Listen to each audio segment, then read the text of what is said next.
মমতা বন্দ্যোপাধ্যায়কে সরাসরি চ্যালেঞ্জ ছুড়েছেন অধীর রঞ্জন চৌধুরী। বহরমপুরে তার বিরুদ্ধে প্রার্থী হতে চ্যালেঞ্জ প্রদেশ কংগ্রেস সভাপতি। মমতা বন্দ্যোপাধ্যায়কে এই চ্যালেঞ্জ করছেন অধীর। বহরমপুরে হেরে গেলে রাজনীতি ছেড়ে দেবেন হুঁশিয়ারি দিয়েছেন প্রদেশ কংগ্রেস সভাপতি। অধীর রঞ্জন চৌধুরীকে পাল্টা কটাক্ষ করেছেন কুণাল ঘোষ।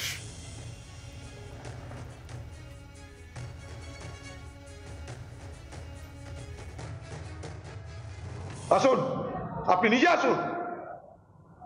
আপনি প্রিয়াঙ্কা গান্ধীকে বলছেন মোদির বিরুদ্ধে লড়তে, আমি আপনাকে বলছি আপনি আসুন এখানটা আমার বিরুদ্ধে লড়তে। কত তাকাত আছে দেখছি আপনার।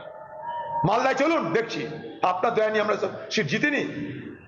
কংগ্রেসকে আপনার প্রয়োজন, মনে রাখবেন মমতা ব্যানার্জি, বাঁচতে গেলে আপনার প্রয়োজন হবে কংগ্রেসকে। মিলে নেবেন আমার ভবিষ্যৎ কথা। উনি এতদিন দক্ষিণ কলকাতায় দাঁড়াতে আসেননি কেন? তো বোকা বোকা কথা, বাচ্চাদের মতো কথা। তো ওনার যদি সত্যি বিজেপি বিরোধিতা দেখাতে হয় তাহলে উনি গিয়ে বেনারসে অধীর চৌধুরীর বিরুদ্ধে লড়তে যান।